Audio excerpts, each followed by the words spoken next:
This little kit would fit in the corner, and I could set it up and play it with brushes, and no PA. It wasn't overpowering, and it was just such a great versatile kind of tool. And it was the same kit every night. Honestly, it changed my playing. I learned to do more with less, but as a player, it really helped move me back to these are the fundamentals. This is, man, you're here to keep time and occasionally do something interesting, maybe. Joey Parish, welcome to the Churchfront Worship and Tech podcast. Thank you so much for having me. It's good to be here with you guys. Joey, you are a new guest to our show, and I've been a longtime fan of kind of the Parish Drum side, but our audience doesn't really know you or Parish Drums maybe. So why don't you kind of introduce yourself, tell our audience who you are, what you do, what you're up to these days. Absolutely. My name is Joey Parish. I am from the Dallas, Texas area. Been here most of my life, most of my career. Started playing in church about 5th, 6th grade. Got a little pawn shop drum kit and started banging around on it. My dad plays guitar. Mom plays piano. And I just took to the drums. Loved it.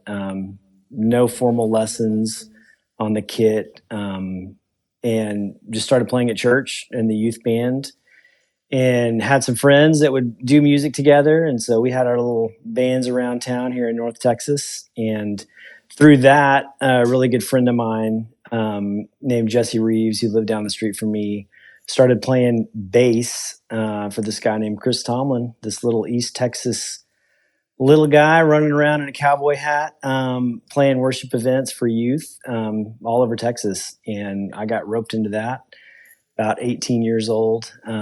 Started playing with him. Did that for a year and a half. Kind of stepped out of that for a season.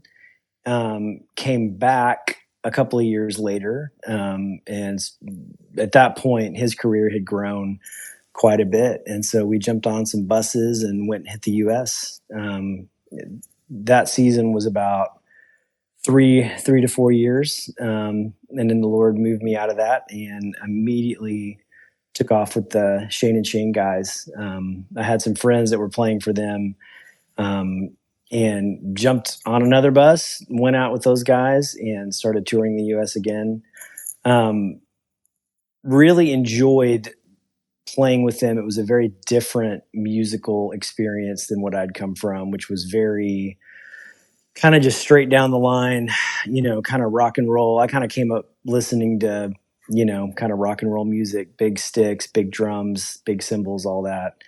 And with the Shane and Shane guys, it was very nuanced. A lot of little intricate details with the acoustic, a lot of finesse with snare drum stuff.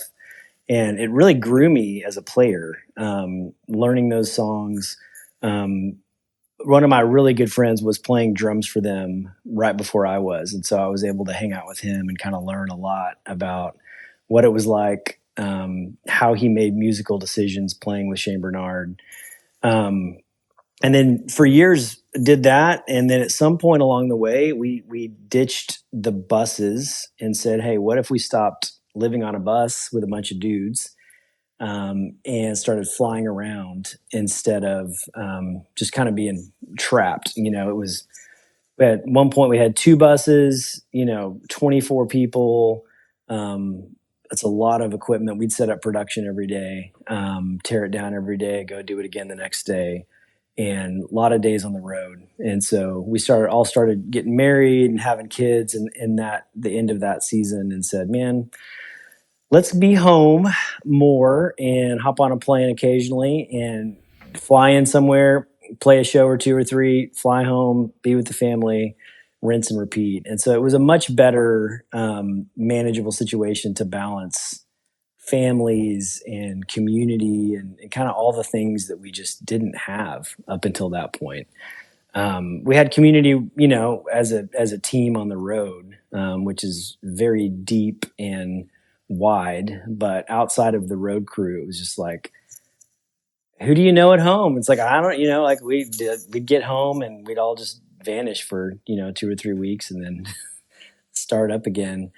And so when we started flying, that was a long-winded way to say, when we started flying, I realized that in order to play consistently the way that I play, for us to have a consistent sound and be the same band every night, I had to have drums that I could take with me.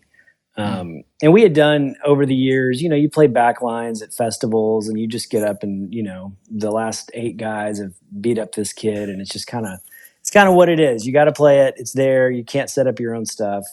And there's some downsides to that. There's some little things, even the head choices, rebound, all of those little intricacies of playing a drum kit. When you play your kit every day versus every day you're playing some other random kit.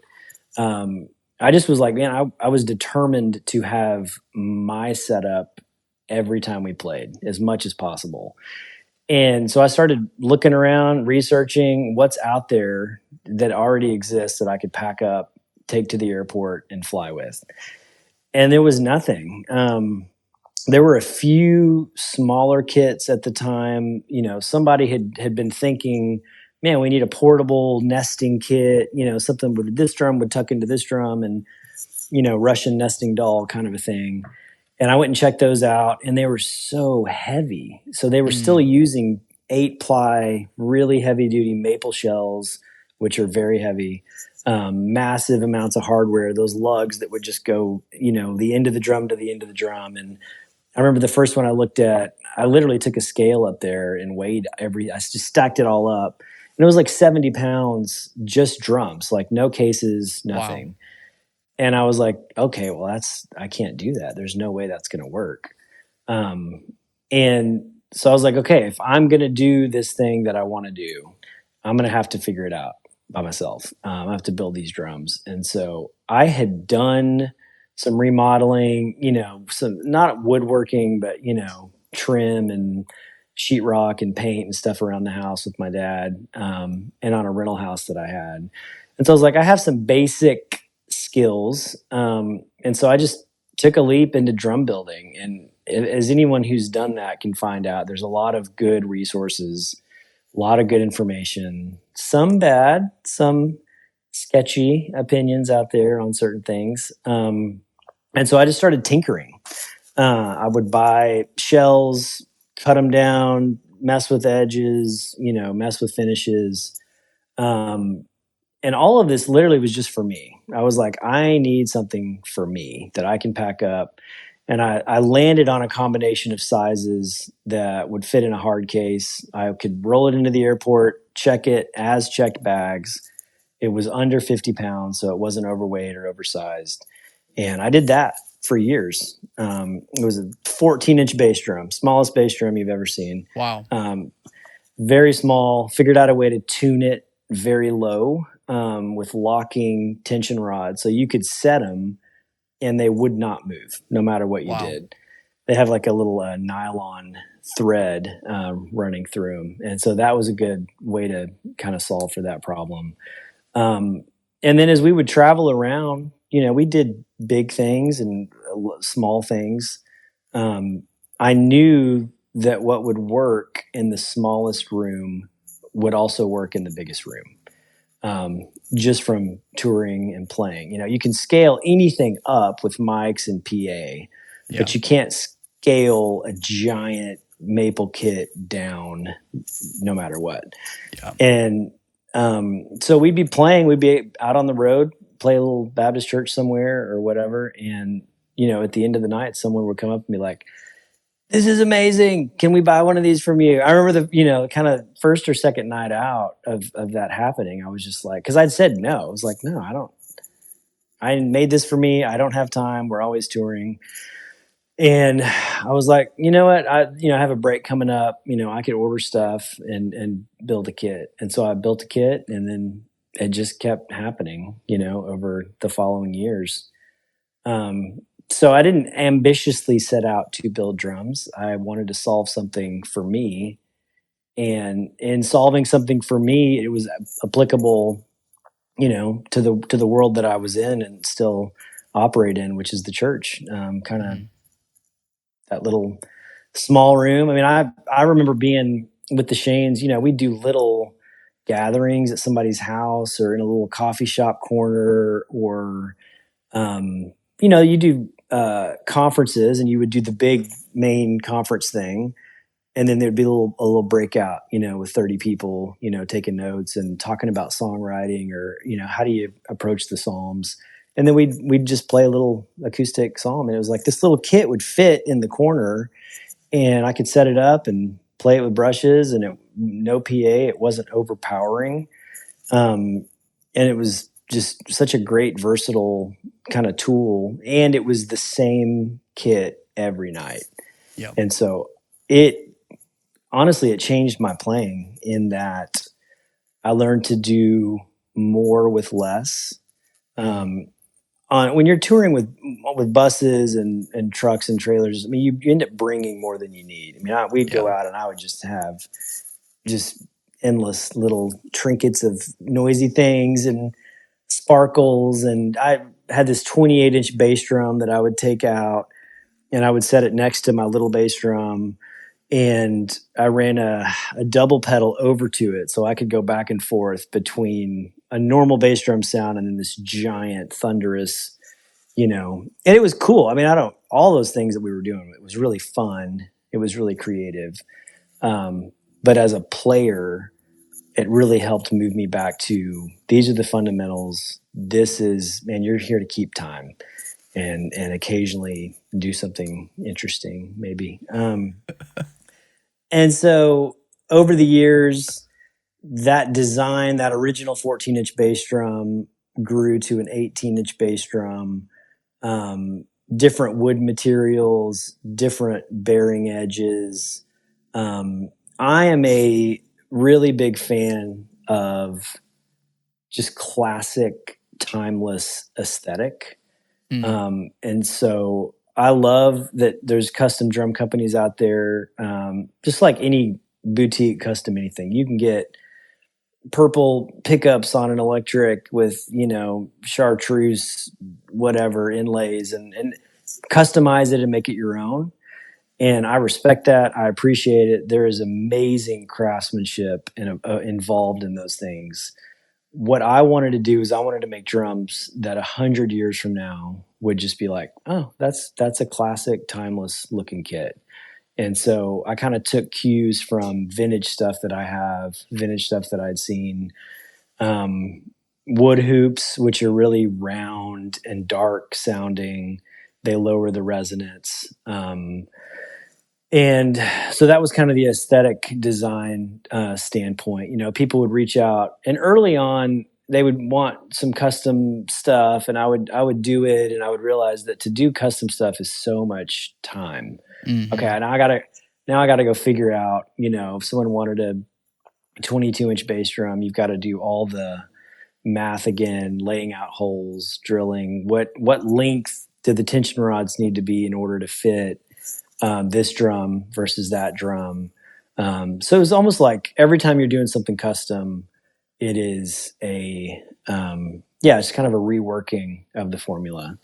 And so I narrowed all that down to, here's the kit that I make. I love it. I know that it works. You're welcome to buy it. I would love that. Yeah. And so moving forward up to today, um, we are partnered with the Worship Initiative. So I've been playing with the Shanes on and off for 20 years, back out on the road with them. They have resourced me with help and some financial stuff to really grow the business. And so this year is actually a big leap year for us. Kind of spent the last year and a half dialing in production, dialing in some things to make production go faster, having some help up here at the shop. And we're getting ready to kind of spread the word wide that, like, we're going big. Yeah. Yeah. I love that. I love that. And first stop, the Churchfront Worship and Tech podcast. I love Coming on it. to talk Yeah. about it. I love it. It's yes. I love talking and working with like-minded people that are here to resource the church. And that is Mm-hmm. what I feel like this is such a great spot for these drums because of the size and the the aesthetic and the potential for low volume, which is just the holy grail of what we're all trying to do in church world is how do we control, drums that are just inherently loud. They just Yeah. are. There's no way around it. Yeah, I've got so many questions and kind of lanes I want to go down. So I hope you'll forgive me for being a little scattered. But I know our audience is probably has some questions in their brain about the kit and about even just technique. I want to ask you first and foremost, as a drummer who walked into playing with Shane, specifically with Shane Bernard on, I feel like he is a percussionist who happens Yeah, to play a stringed instrument, that right? is factually correct. Yes. Anytime I've ever heard him speak, and actually he played at a college that I went to for him and Shane E came in and played just a duet, and he was talking about kind of his mentality as an MD, almost like how he hears the band fitting together. As a drummer, what are some of the challenges that you had to overcome working with somebody who is that directive? Like, you essentially said one big thing in your introduction about your job is to keep time and to, from time to time, add in a little bit of flair. So what Yeah. were some of the frameworks that helped you in a worship band context make the most out of your role as a player on the team? Yeah. So I had the completely unfair advantage of when I started playing with them, I had gone out on the road with them for a month, helping with audio. So my friend was playing drums. So I sat at front of house every night for like 30 nights in a row watching the show. And so my onboarding process with Shane Bernard was just fantastic. Like, there couldn't have been a better scenario. So I got to hear and see the interaction between my friend playing drums, the choices he was making, when to lean in, when to pull back. And so when I started playing with them, I already had kind of uploaded, okay, here's what my friend's doing. I'm just going to start there. And so I think that as a principle, and we do a lot of Q and A's and as we travel around with the Worship Initiative and doing conferences and stuff, there's different philosophies on this. I think as the drummer, you're kind of sitting under an MD, you're sitting under a worship leader, or whoever's kind of running the band, and a philosophy is, let's play it like the record. And so there's that. Then there's, hey, we're going to do our own interpretation. And then there's everything in the middle. And so I think the most helpful thing for me, even now, if we're going to do a track, that exists already, we're going to go do a tutorial on it, or even if we're going to do a reimagined version of it, learn the original track. I'll listen to it a bunch of times. I'll notate it. So you're kind of fluent in that song to begin with, so that you're able to be agile. It's like, I already know it. I know it very well. Almost like what I was saying earlier with the custom. Like, if I can build an 18-inch bass drum, do it 50 times in a row, it becomes muscle memory. I'm not even thinking about it. Then I go build a 22. I'm working off of the fact that I know how to build an 18 and I can do it without thinking about it. So if I know that song inside and out, I know the ups and downs, I know when it gets big and when it gets quiet. Then when we start to adapt, if we're going to say, hey, we're going to do this as a down chorus, or we're going to change the groove, I have like a foundational point from that song from which to move from. So I think, the first part I would say is know the songs, really well, inside and out, if you're headed to a rehearsal. And then working with Shane B specifically. So once I kind of uploaded the 15 to 20 songs that I'd heard, again, you're almost like starting to understand and speak the language of that worship leader. And then you're able to pivot and move and kind of follow them. When you're doing a song maybe you don't know already, it's like, hey, I already know how this guy thinks. I know how he plays. If I'm going to make an educated guess on where we're headed, even in real time, I can probably get there with them at the right time based on this kind of the shared language that we have from being from playing together a lot. And so even early on in the Dallas area when I was playing, I played at church a bunch, little bands. We would play around town, and I would meet somebody who knew somebody that was doing a thing, and so I ended up playing for all these different worship leaders. And I just said yes to everything. Mm, When you're young, I was just like, "This is amazing. I love playing drums, and somebody would like me to go play drums. How would I not do that?" yeah. And so I wasn't strategic at all. But when I look back on it, playing with all these different worship leaders allowed me to be really quick to adapt to whoever I was sitting in with. And so Mm, um, I did some, some live stuff, some live records and things, and more, there's stuff that's like by the book, we're just going to play this song the same way every time. And there's stuff that's like, hey, we're going to play this song and ain't nobody knows where we're gonna be at the end of this thing. And when you're proficient enough on the kit to where you're not having to think about playing, and you have a big enough vocabulary with other musicians and worship leaders, um, you can get through that, mhm. and so yeah.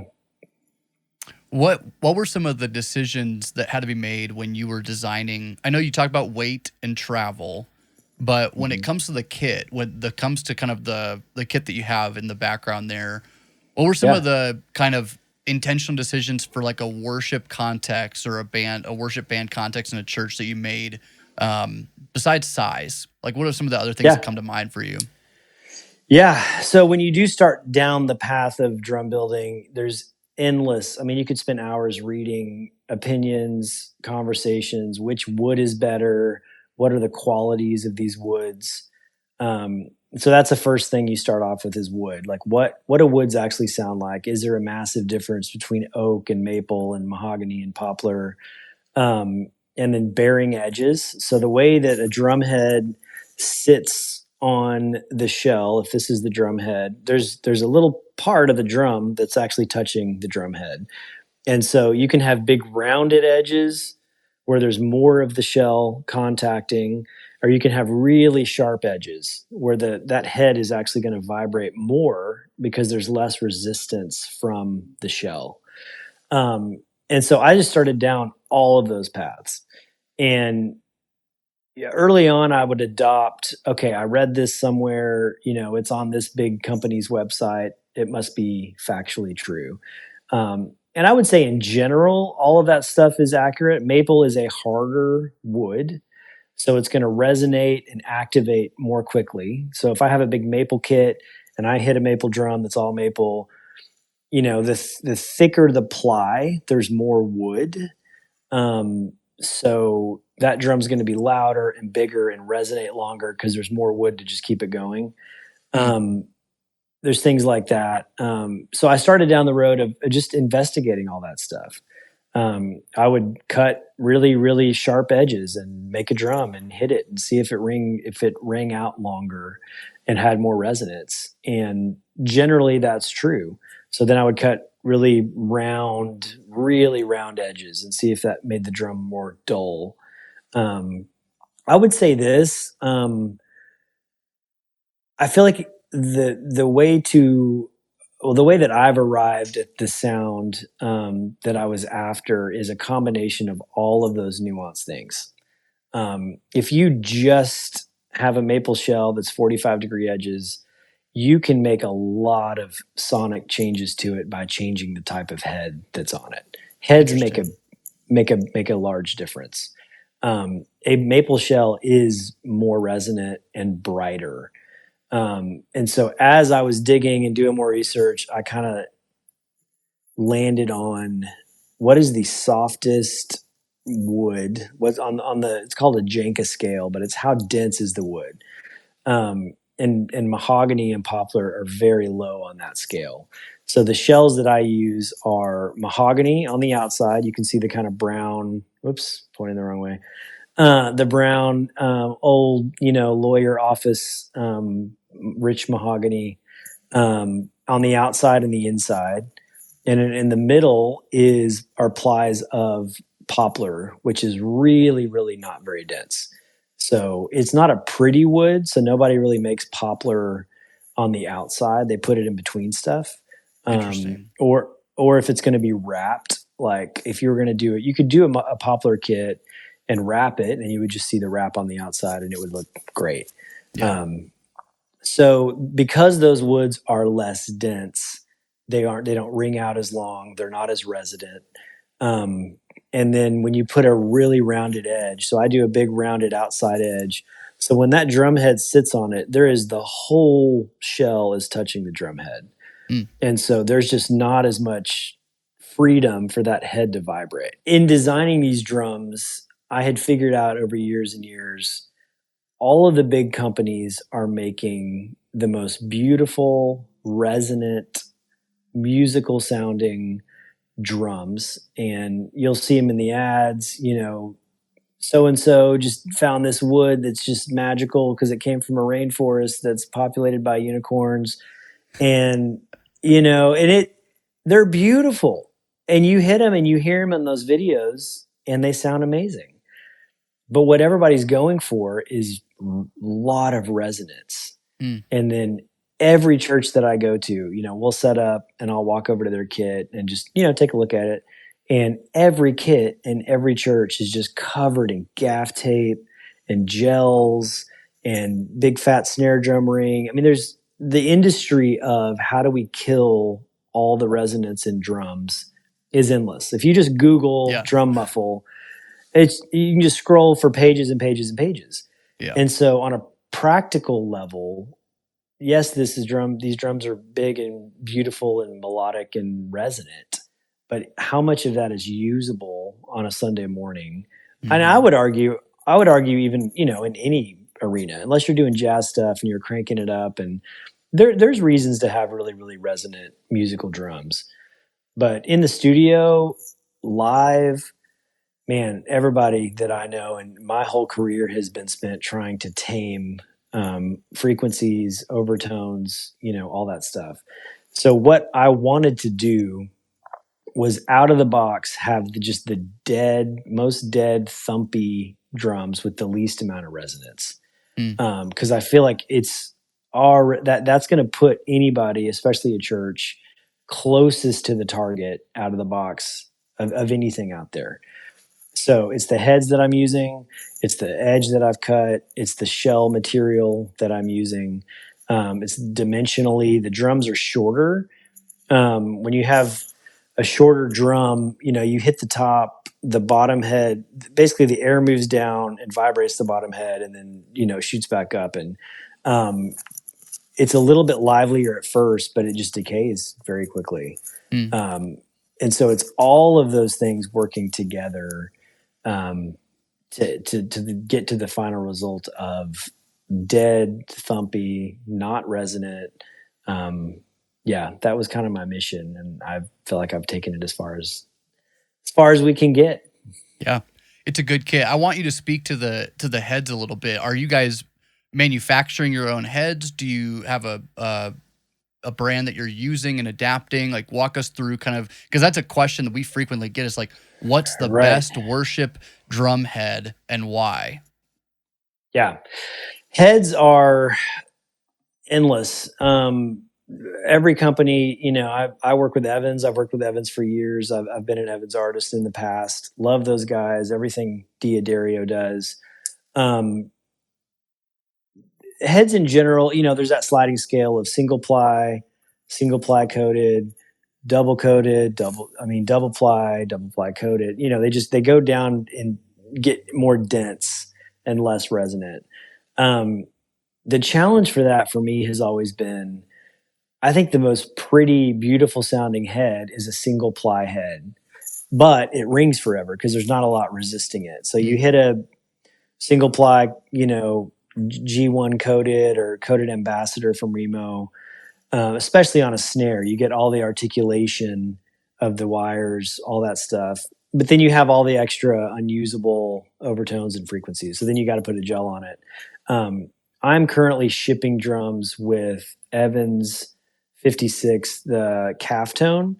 So it's a synthetic, looks like calfskin, but it's made out of mylar, and then there's a coating on top. That coating on top reduces the resonance. They hold up really well. There's things too that I feel like, one of the cool things about having been in the studio so much with other really gifted producers, drummers, is it really helped me move away from here's the way you got to do it. I mean, I'm sure you guys have seen videos in the studio where somebody has like a Ludwig bass drum and a DW rack tom and a Gretsch floor tom, and you look at the cymbals and they're all different brands, they're all mismatched, and you're just like, well, this kit doesn't make any sense. Shouldn't they all be the same thing? And it's not. And I think in the studio, what you realize is you're listening. Like nobody cares what it looks like. Nobody cares. Is this gonna, make the highlight reel on Instagram? We're trying to make a record. So I Mhm. want, if this rack tom from DW sounds amazing with this floor tom from Gretsch and they blend well, that's what I care about. Does this Yeah. kit sound right together? And it really helped me to start listening instead of looking. I've got a buddy who he literally just, he's got like a little Pro Tool screen like this big because he just found out, he realized that he was just looking at the screen all day long instead of listening to the music, and he was making Mm. decisions based on what things look like. And so, it really helped me to get away from what does everything look like? So I say all that to say, I think there's conventional things that we've all thought and done over the years. Like you got to have a really thin head on the bottom of a rack tom. You can adjust the thickness of heads on top. The bottom's got to be a G1. You would never put a G2 on the bottom. And I just started just like trying to smash all that stuff and being like, what sounds good? Yeah. Like what do I want to hear? And a lot of times you end up with like, nope, there's a reason why nobody does that. That sounds terrible. I would never do that. But you don't know until you do it. And Mhm. so I'm using calf tones top and bottom on the toms because I tried it. I thought, man, I wonder what this sounds like. I love the way it sounds on top. I love that it's a reduced length of note, and that's what I'm going for. And same thing with like snare wires. So there's a huge trend today, and I understand why. Everybody puts 42 strand, if they can put those giant cheese grater snare wires on the bottom of their snare drums. And I like the way that it sounds. You get a lot of sensitivity. Um, yeah, it's just a big full snare sound. But the loudest thing on a snare drum is the wires. When Mm. you turn the wires off, it sounds like a tom. And so it's no longer as loud. So it's the wires. And so rather than, shipping my snares with 42 or 30, I ship my snares with 12 strand wires because I that's the loudest part of that drum. And you actually don't need all of that. It still sounds like a snare. You get sensitivity, you get that attack, you get the snare sound. 6, 8 months ago, I kind of started down a pathway of I do, and I really genuinely mean this. I feel like I've taken the existing materials, edges, hoops, all those combinations to the very end that I could get to in shell and drum construction. And I was just tinkering around one day and thought, man, we've always just been limited by these Mylar drum heads. Evans and Remo and all these fantastic brands that I love make really cool different versions. They have red or black dots and pinstripes and all these different things, and they do change the tone of the drums, but you're still working with a mylar or plastic membrane. And I was just like, man, let me just mess with some other stuff. And I'd made a bunch of leather heads for the front of bass drums for a few years. Loved the way it looked. It sounded really cool. It was really dead because that Mm. leather wouldn't vibrate. So you'd hit the batter head of the bass drum, and then the leather, would kind of the sound waves would hit the leather, and you could get some really low fundamentals off the front of the leather head. Um, And so I had figured out how to make drum heads just here in the shop. And so I started tinkering, and a few months later, we've got a patent pending on a new drum head. This is the first time I've told anybody about it outside of the shop and being on the Wow. road, but it is a canvas drum head. So it is Fascinating. literally cotton canvas. It is a very tightly woven canvas. It's a particular weave, and it's very quiet. All the high frequency stuff is gone. From a Wow. distance, it sounds like, I mean, you hear the attack, but you don't hear a Mhm. lot of the energy. But I mean, when you're right by it and when it's close mic'd, they just sound fantastic. And so we've done some meter testing. I'm not trying to get into the weeds of it all and make a bunch of wild claims, but they're very quiet. They're very quiet. They're very dead. It's what I've been playing on the road with the Shanes for the last 5-6 months. We just did a Wow. Christmas tour. I wanted to really put them through their paces, just really beat them up and see how they hold up and stretch. And so those are going to be coming out very, very soon on the Parish kits as an option. And they're just it's what I want to hear. It's crazy. Yeah. Like I when I have it set up here in the shop and I'm playing around. The other thing I would say too is, and there will be pushback. I know, because I get it a lot from drummers out there, especially if volume is a factor. Brushes are the way to go. Mhm. Um, I figured that out really early on with the Shanes. I was using hot rods, which are the wooden dowel. Yeah. Um, they're great. That was like the first kind of alternative stick that came out, and I played with them for several years. But I was going through 2 pair every night Yeah. because they just That's splinter. tough. Mhm. It's tough. It's very pricey. It makes it untenable. Um, and then I went out. We got back from a trip one time, and I went to Guitar Center around here, and I just was like, I got to find something else. It's got to be Mhm. something else. And I bought one of everything. I just went, I'll still be cheaper in the long run. And I bought one of everything, set up a kit, just played around with them, and landed on a nylon bristle brush. So it's not metal. It's kind of a nylon, I think, is my understanding. And it plays the most like a stick of any brush. So it's long. It has the right length. It has a handle that feels not some weird size. It's not like this big or Yeah. super tiny, 7A. It's like it feels like a big old drumstick. Yeah. Um, and I started using those and just was like, and that's what I've played for years. I'm in the process of developing one of my own for a couple of reasons. Durability. There's like a weak spot on the ones that I've been using. I really like them, but they fail, and when they fail, it's a problem because Mm. all those little Because all they those just get little everywhere, bristles. right? Oh, it's over. Like, you don't get Yeah. another hit. Like, literally, this Yeah. happened to me a couple of weeks ago. I was in the middle of a set, big worship set, and when it exploded, like, I swung for the hi hat, and my hand just went all the way down to the ground because it was like there was no like partial. Yeah, there's no salvaging that, and so Yeah. we figured out a way to make it where that will never happen on a new design. So those are coming out, but a nylon bristle brush.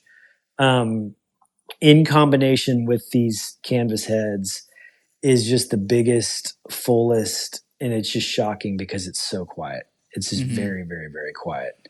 But it still gets you the articulation you're looking for in the attack Yeah, and the hits and the accents, right? I mean, yeah, I having listened to the Shanes for years, the drum parts are so, yeah, you're keeping time, but they are intricate. You're playing very skillfully, and if all of that is mm, being thank you. done with a real good like a bristle stick, that is very impressive. That you can still get that kind of um, yeah, I would say clarity in some of those, in the Yeah, ghost notes, in the pickups, and the fills. Like, it's a lot of that's a lot of clarity in those parts. It is. I think the ghost notes, that's one of those things too. There's a lot of that. There's a lot of triplets, little stuff on the toms. Mm-hmm. And I'm a little biased because I've been doing it for so long, but the people that I talk to, the churches that I work with, I don't think it's too big of a lift for players. I remember back in the day when I'd never played with brushes, played with sticks all the time. We would do a song in the studio and it'd be like, "Oh, get your brushes out." I'd be like, "Okay." And it takes a minute. You Yeah. kind of got to rethink, got to fire early or late, depending on how heavy they are and what the rebound's doing. But I've worked with just so many churches with these kits that volume was a primary kind of number one um, factor. And that also affects too, like even the aesthetic of the stage, like being able to get Mm-hmm. rid of a drum shield. Um, I have strong opinions about drum shields. Some other people do as well. I think there is some advantages. There is a function and purpose. I don't think you have to have a drum shield, and I think that the setup that we've built here, all of these things working together, it is the quietest thing you could play that is an acoustic drum Yeah. instrument. Well, and then like you said, you can make a small kit sound massive with good miking technique and a PA, Mhm. right? So that Yeah, you're not sacrificing necessarily that big anthemic worship sound that a lot of our churches are looking for, because if you yeah. if you are miking them well, if you've got a good quality mic on the kick and snare and the tom, I'm curious what your setup on the road or even in a church environment would be like with mics. Do you have a go-to mic setup? We don't. I mean, I know what I love to hear at the studio. I love 421s on the toms. That's some of that goes back to some of my first studio experiences. I just love the way those sound on the toms. Really, any large diaphragm um, dynamic mic on the bass drum, a D112, Beta 52, the Audix version. Everybody's kind of got their version of a big bass drum mic. Um, Honestly, I think what I love and I feel like has been proven out is we don't fly with a mic pack. We're somewhere 2 or 3 weekends a month, and so we've used every mic that there is on these kits, and it sounds fantastic. I like the Shure Beta 98s. Yeah. The clip works really well with the wood hoops. They're loud. I mean, in that they're condenser mics, and so they're going to pick up all the nuance around the kit. But the way the brushes come through, you get a really great attack, and then you get all the low end, all the full stuff, and then 57 on top, 57 on whatever people use on the bottom. Yep. I totally get, and I love if I'm at front of house or sitting in a room. I love hearing um, bottom snare mic, but when I'm playing, I always just turn it off in my ears. It's just too much. Interesting. Yeah. Say more about that. What do you, as a drummer, as a player? I've not really had this discussion with anybody, so I'd be curious to know Yeah. what your opinion is on that. I feel like in my ears, I'm wanting to hear more of the top mic because of the finesse, because of ghost notes, because of the little rolls and all of those kinds of things. Um, I feel like it's diminished in my in ears if I have this bottom snare mic in there because it's just a big fat kind of on or off. Um, and so ghost notes get blurry. It just sounds like a square wave. But if I have just the top mic, and I do that in the studio, that's not just with brushes, not just on my kit. If I'm in the studio playing a big normal kit with sticks, I always kill the bottom snare mic for me. Um, I feel like it gives me way more, like I'm hearing the drum the way that my ears are used to hearing it, which is from above. Like Yeah. I've never played a drum with my head under it, so I'm like I don't know what that sound is. What is that? That's crazy. Um, but I love, when you listen to records and there's just this giant fat, backbeat. I totally get it and I dig it. But for me to execute my job, I want to hear drums the way that I'm used to hearing them, which is from above. Yeah.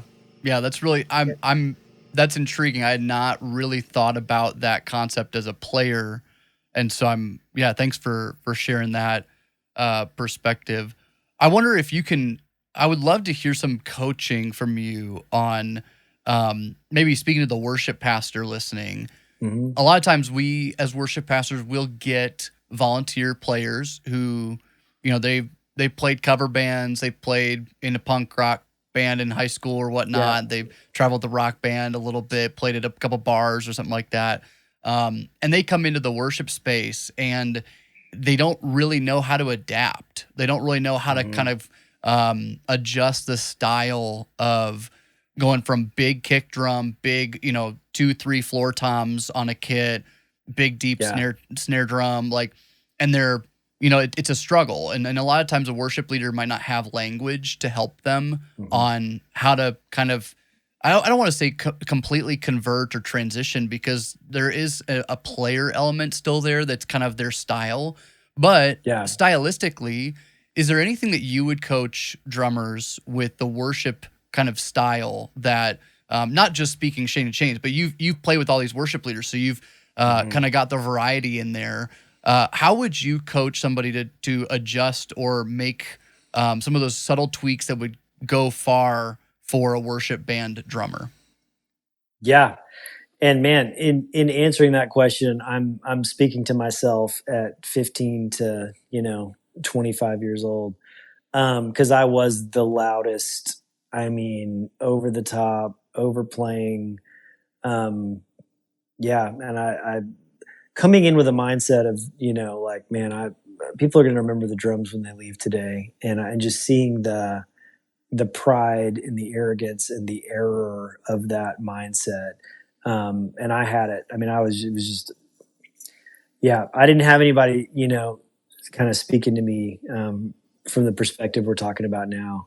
So I would say from a worship pastor, even in leading the team broadly, there's a lot of like, what are we after? I would start even at the fundamentals of why are we playing songs at church today?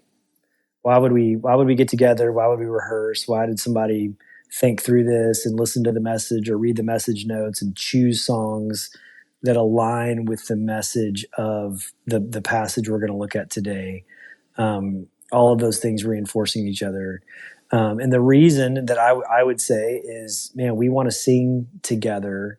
We want to praise the Lord. I'm singing to Him. I'm singing to the people around me. And this is for we're setting aside time to worship the Lord together corporately. And in doing that, we want to create an environment where that's the most possible.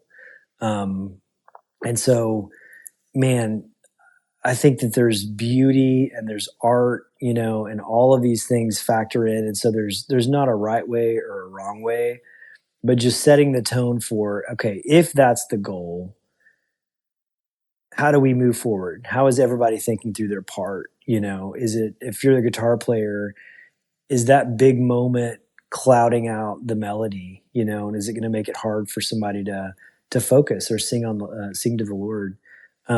Similarly on the drums, and I play drums and love drums and build drums, and I'm very pro drums, but there's times where it's like, you know what? The best thing I could do in this moment is just not play, like sit out and just be like, this is a moment, everybody's singing together. Um, and so I think if you walk in and if you're kind of leading your team from that point of why are we doing music? We could do other things, but the Bible tells us to sing, make a joyful noise. And so as a drummer, man, I think it's starting off what I said earlier, kind of knowing the song, knowing the tune, um, being prepared. And then as far as the technique side is very hard. In that, again, we're talking about acoustic drums. They're just loud. I mean, before the days of kind of the drums that I'm doing now and the philosophy that I'm playing from now, it was a lot of times where it was like, man, you're just too loud. Like what? Mm. we'd be in a small room playing with the chains, and it's just like I brought all my stuff and brought it from the bus, and it's just like, man, the snare drum's so loud and the hi hats are so loud, and you can pull back and you pull back and you're being really self conscious. Um, I think honestly, one way for me, and it's not going to be helpful for everybody, but if you're on in ears, I think ears are a really helpful tool. I think they don't get enough, which you guys are doing that at Churchfront, but a lot of how do you set your ears up? Like Mm, what's the best way to set up a mix so that you're playing appropriately? yeah. And I figured out, there was one time we were playing and it just occurred to me. It had never occurred to me before. The snare was too loud. And so I just was like, oh, we had those little, personal mixers. And Hmm. I just started turning the snare up in my Mm, ears. And then it was still too loud. And by the end of it, I mean, I had the snare so loud in my ears that if I hit that thing with any gusto, it was going to fry my brain. And so I instinctively played to the level and made that super loud snare in the mix match the rest of everything going on in the mix. And so I was like, and so I started doing that with everything. If the hi hats were crazy loud and I was smashing cymbals, because you put ears in hmm. and they block out, 25 to 35 dB of ambient noise around you. Yeah. And so you're like, oh man, it's like I got earplugs in. I can really play. And I think a similar thing happens with the drum shield or full enclosure, is you're like, sweet, I got it covered. I'm in an enclosure. And then you got ears in. You're just like, and so people will just play really loud and hard and heavy. But I think there's some of that. Like I think as a worship leader, there's the why are we doing it? There's the methodology of okay, we're going to play the song the way that Phil Wickham does it or whoever, or we're going to like slow it down or speed it. We're going to do our version and kind of talking through the how and the why. Like, man, we're going to do it really acoustic. I know the whatever version on the radio is just super loud and slamming, but man, we want everybody to sing. We think there's going to be a moment after the message where it would make sense for this to be a quieter. Um, I know the term "play to the room" is Mm, I hear it a lot. I've said it a lot, but it's like, man, that really is a thing. I remember we did an event one time, me and the Shanes. It was just the three of us, and it was super cool because it was like a little worship gathering halfway up a mountain at a ski resort. whoa. So we literally packed up the drums and the guitar, took the lift up, and set up in this little lodge. I mean, it was just like this Yeah. little lodge, and I took hi hat, snare, kick drum, a cymbal. And as we were playing, I just kept realizing, like, man, if I even hit the hi hats, it's going to be too loud. If I Hmm. hit this crash cymbal, it's going to be too loud.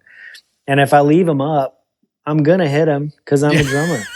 The only the only way to get out ahead of this is just take them away. And so I Mm, literally packed them up and put them in the corner. And so I had a bass drum and a snare drum, and we did the whole set that way. And I just adjusted the parts, and mm, I would keep time on the rim of the snare like it was the hi hat with brushes.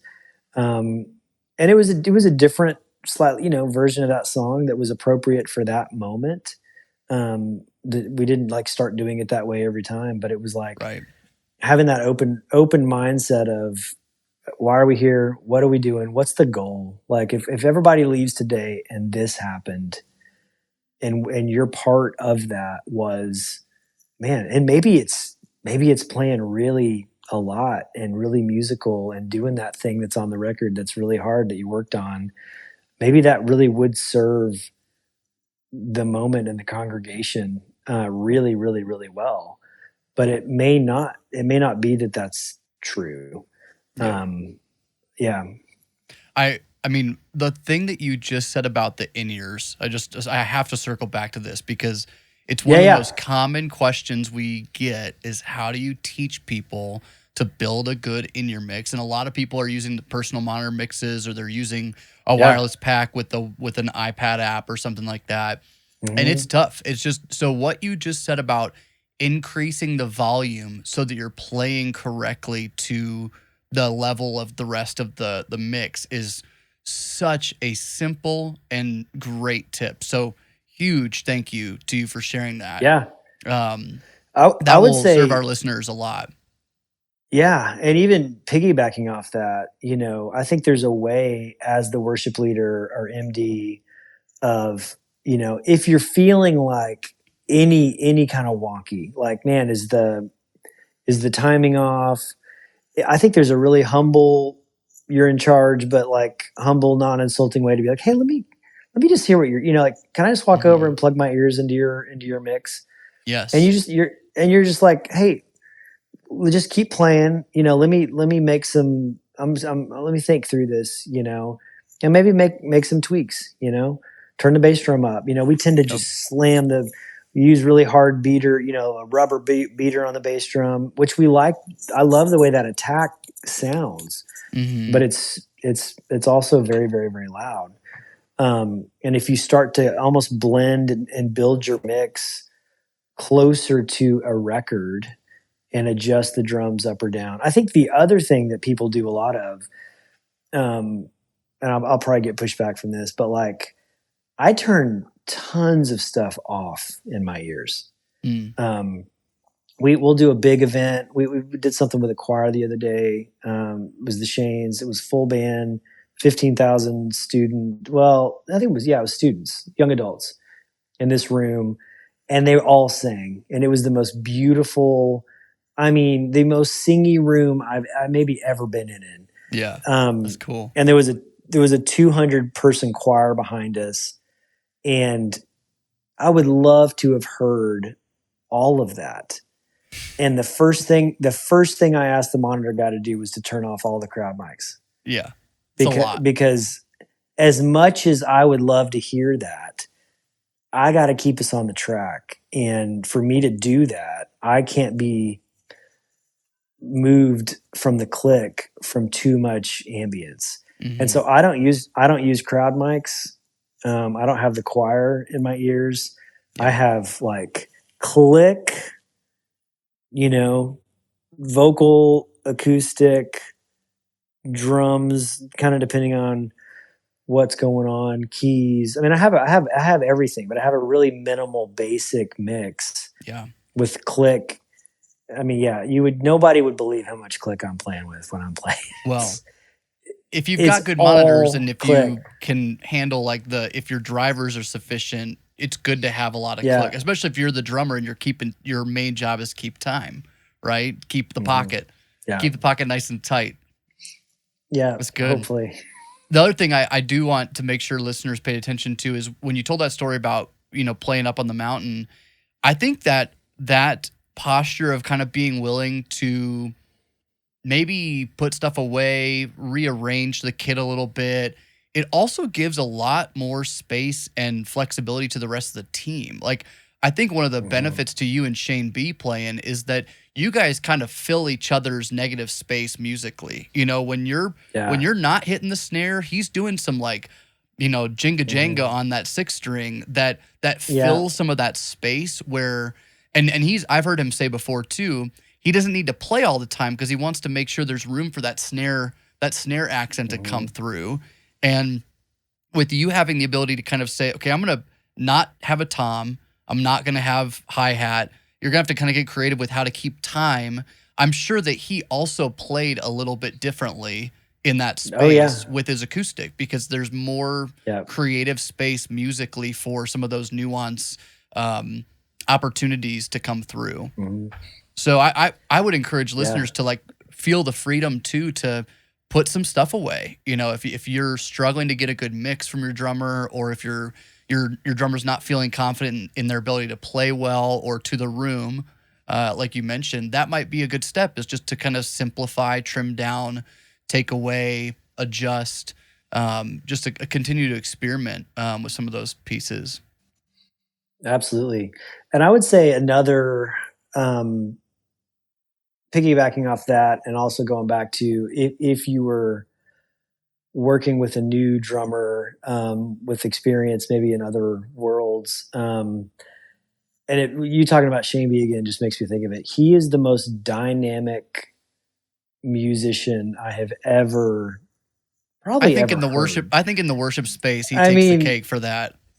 definitely that I've ever played with, but maybe on earth in that he will. I mean, it's amazing and so musical and emotional. But there are times I would going back to ears also like he will play so quietly that you can't even tell if he's playing. Like when we're trying to get monitors right and you're like, okay, turn it down. Like I have to set my ears at the loudest he'll ever play. Because it's like, okay, play the loudest you're ever going to play tonight.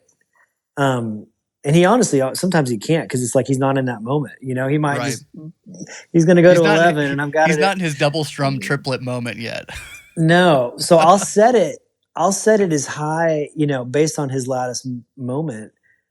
But what that means is when he's as quiet as he's going to get, I can't hear it. I mean, I literally, I'm looking to see if I can see, is he strumming? I think he's like, I can, in my head, he's playing because I know this song, but I don't know if he's actually playing. And I feel like that has been so helpful for me as a player too, to be like, oh, you can go so quiet, even as a drummer. Yeah. And I feel like also brushes, you can sticks, you know, there's kind of a sound there's more of the lowest threshold is still louder than you're going to know that I did something. Yeah. And 100%. with brushes, I can actually with him or, you know, counter to him, like what you're talking about, mirroring each other. I can get down so low to where you're just like, did he just do something? Yeah. I can't tell. And you know, I'm a music is emotion, you know, like, and I think that's okay. I think that's right and true. And I think there's so much that can be done in worship. And I think there's camps where it's just on off, you know, we're in, we're out, we're in, we're out. And like the Tomlin stuff was more like that. And I don't think it was bad or wrong, but it's like, you know, we're playing, we're not playing versus, man, we're linear, man. We're here, and then we're going to go to like a 4, and then we're going to go up to a 7, and then we're going to drop down to 0, and at the end we're going to be at 10, and then on the outro we're going to be at 2.5. And I think all of that you know, if all the band is thinking that way, especially on the drums, it just creates a way more fluid set to where it's not just on off, you know, big small, big small. But yeah, you talking about Shane B like that. It's like, yeah, he is. And he does that vocally too. Oh yeah. Same thing. It's like he can get, I have to set my ears to the loudest he's going to sing. And he'll even pull way off because he knows it's going to be, he can really wail. He can wail. He can move a lot of air. But I think dynamics are overlooked a lot in worship sets. Yeah, and I listeners will kind of, I mean, some of my audience, I think, sometimes makes fun of me because I really have been served by the Shanes, and I've learned so much of my worship pastor education has come just from listening to Shane B kind of pastor his audience and them talk about directing your band. And so like I went to a 4-year degree program, and I feel like most of my education came from some of those early days of the Worship Initiative when it launched on Kickstarter and was back in those days. And so, but I really just appreciate some of the context that you bring into the conversation around the musicianship, the instrument itself.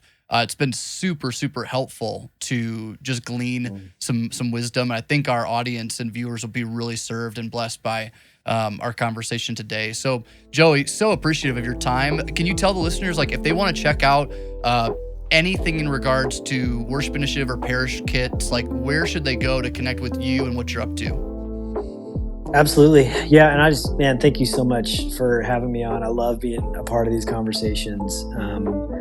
And always available to chat. The website for the drum company is just parishdrums.com. And then I can also be found over at theworshipinitiative.com. They're making lots of new content. I can't even keep up with it. I'm over here at the drum shop. I'm over there once or twice a month, and I'm like, wait, you're doing what's going on? It's so, yeah, it's amazing to see as they're developing songwriters and heart training and instrument training, and yeah, and then we're over here at the shop making drums to hopefully work alongside that. It's exciting. We've deployed 2, I think the count is at 2. I could be wrong on that, but I know of 2 clients that come to mind that we said, hey, what you're looking for, the kind of style of music that you guys are playing, what you're looking for is the Parish kit. Like, you should go get the Parish kit. And they did, and they loved it. The reviews are through the roof. They're super happy with it. It always takes a little bit of adjustment because they're coming from big kits. So it's just a little bit more of a framework, and we spend some time kind of dialing it in with mics and PA, but they're always like, the drummers are super happy with it. The worship pastor is usually really happy with it, and just speaks so highly of the quality of instrument that comes to their door. So definitely go check out Parish Drums, guys, and hopefully you'll be seeing and hearing more from Joey and the Churchfront crew in the future. So Joey, thanks for hopping on with us today. It was a pleasure to chat. Absolutely. Thanks for having me. We'll talk soon.